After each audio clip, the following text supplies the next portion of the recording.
문재인 정부 성평등 정책은 잘한 것도 있어요. 그러니까 대표적으로 잘한 것이라고 얘기하는 것은 일단 내각의 30%를 여자를 뽑으려고 했다. 그러니까 적어도 굉장히 노력했고 상당히 많은 숫자가 여성 한 번도 장관이었던 적이 없는 이 강요에 여성 장관들이 기용되는 이제 이런 일들이 있었습니다. 예컨대 외교부, 국토부, 교육부 등의 이제 여성 장관이 발탁돼서 정권 내내 함께 갔던 사람들 같은 경우는 이제 이례적이었고 제가 사실 굉장히 인상적이었던 이 인사는 피우진 씨가 국가보훈처장 됐던 뭐 이런 식의 이제 인사들이 사실 정권 초반에 굉장히 기대를 높일 수밖에 없는 인사였다고 얘기할 수 있겠습니다.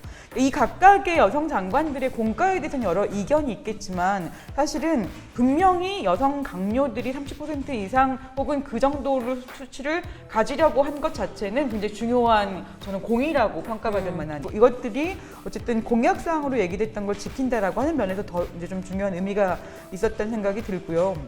그리고 근데 사실은 가장 이런 식의 과정에서 제일 중요한 역할을 해야 되는 사람이 여가부 장관이었는데 이 여가부 관련해서는 좀 약간 갈짓자 행보를 넘어서 사실 여가부가 잘하는 걸 바라는 형태의 인사가 맞았는가라고 하는 걸 의심할 정도의 이제 일들이 있었습니다. 그러니까 예컨대 단적으로 문재인 정부에서 여가부 장관이 제일 많이 바뀌었어요.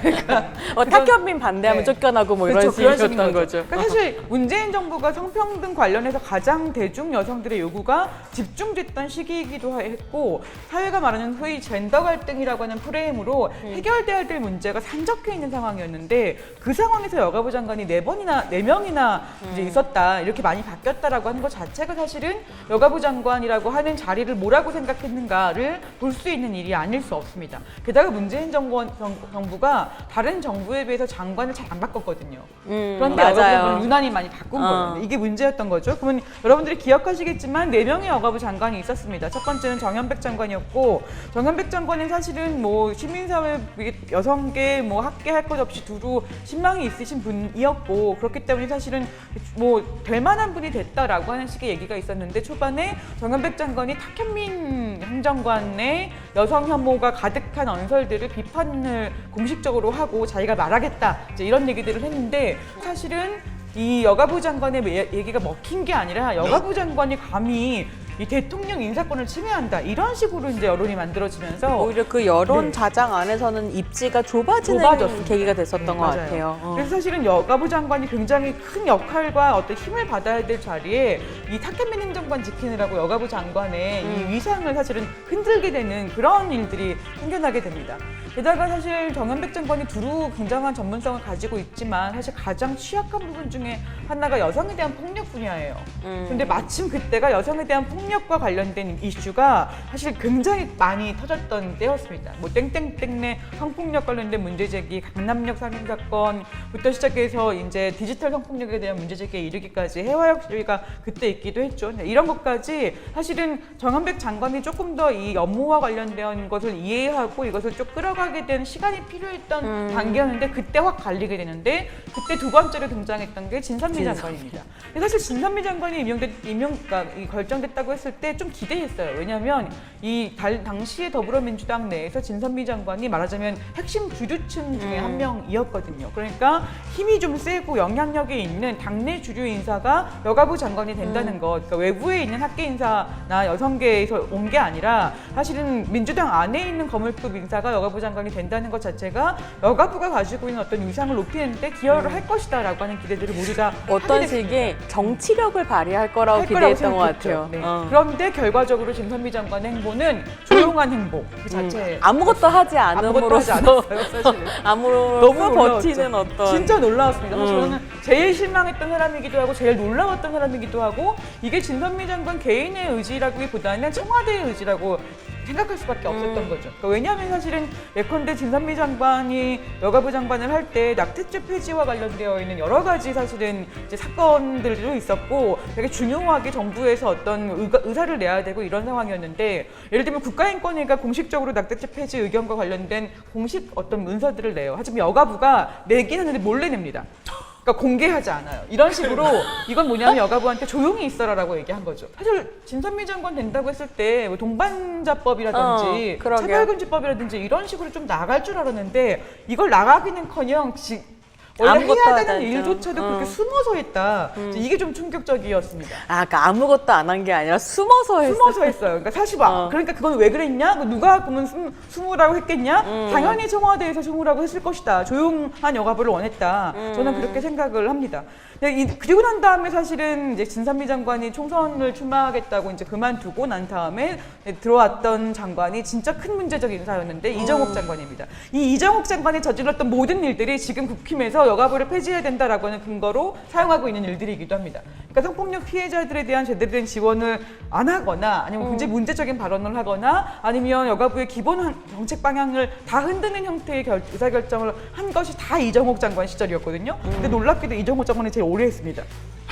그러니까 너무 짜증나는 거지. 이정옥 장관의 전문 분야가 복지 쪽이었어요. 복지 쪽이었어요. 그러니까 사실 여성 이정옥 쪽은 장관이 아닌 된다고 거죠. 했을 때 다들 누구야? 이런 분위기가 있었습니다. 잘 몰랐던 분이죠. 그러니까 뭐 어떤 사회학자이기도 한데 사실 여성 쪽하고는 그렇게 크게 가깝게 없었고 있었다고 해도 굉장히 옛날에 있었던 일이라 이분이 왜? 라고 하는 생각이 좀 의아함이 있었던 복지 상황이었어요. 쪽 전공자였다고 한다면 그럼 오히려 가족 분야에 방점을 찍는 인선이었던 거라고 봐도 되나요? 그런 정도도 그런 아니에요? 것도 아니었던 것 같습니다. 그냥 뭐야 어디서 온 거야? 나 지금 이해해보려고 노력했는데 하신 거야, 도대체? 어디서 온 거야 그건 그러면? 모르겠고요. 어쨌든 이 이정옥 장관이 했던 대표적으로 아마 여러분들이 아시는 유명한 얘기가 나다움 어린이 책 철회 사건. 그 사건을 이정옥 장관이 한 거예요. 그러니까 나다움 어린이 책이라고 출판사하고 롯데하고 같이 MOU를 맺어서 이 어린이들한테 좋은 성평등한 형태의 인식을 알려주는 어린이 책들을 쭉 선정해서 보여주는 그런 식의 작업이었고 이게 꽤 사실은 잘 된 사업 중에 하나였습니다. 그런데 이정옥 장관 때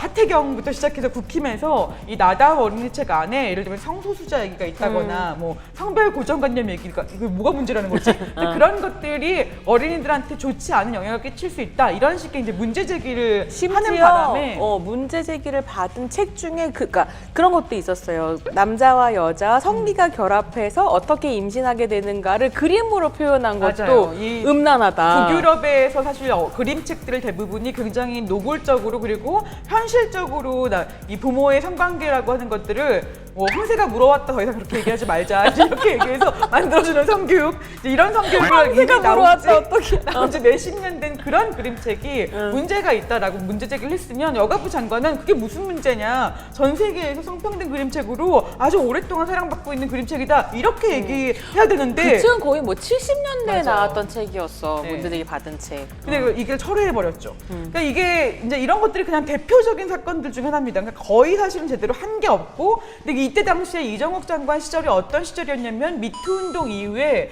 관련된 미투 운동 입법안이 130개가 올라갔던 시점이에요. 그러니까 미친 듯이 사실은 여가부 장관이 나서서 리더십을 발휘해야만 하는 시기였다는 거죠. 낙태죄 폐지 이후에 이제 대안입법도 마련을 해야 되고 부처 간 성평등 추진 체계도 이제 막 만들어지고 있는 상태였거든요. 그러니까 부처 간 성평등 추진 체계라고 하면 부처별로 양성평등 정책 담당관실을 만들고 각각이 어떤 일을 할 건지 이렇게 가르마를 잘 타서 이것을 잘 움직이도록 해내는 그 수장 역할을 여가부 장관이 해야 되는데 아무것도 안 했습니다. 그래서 너무 놀랍게도 그 가장 아까운 시기가 그렇게 지나가게 되고 그 다음에 이제 정영애 장관이 이제 취임을 하게 됩니다. 근데 정영애 장관이 사실은 원제 전문가라서 우리가 저번에 이제 얘기하기도 했던 건강가족 기본계획 4차안 여기서 나오는 뭐 가족에 대한 다양성을 확보한다거나 이렇게 사실 굉장히 좀 진보적이고 훌륭했죠. 우리가 나아가야 될 훌륭한 그런 계획안을 발표하기도 했고 정책 방향을 굉장히 잘 잡았다고 저는 생각을 했어요.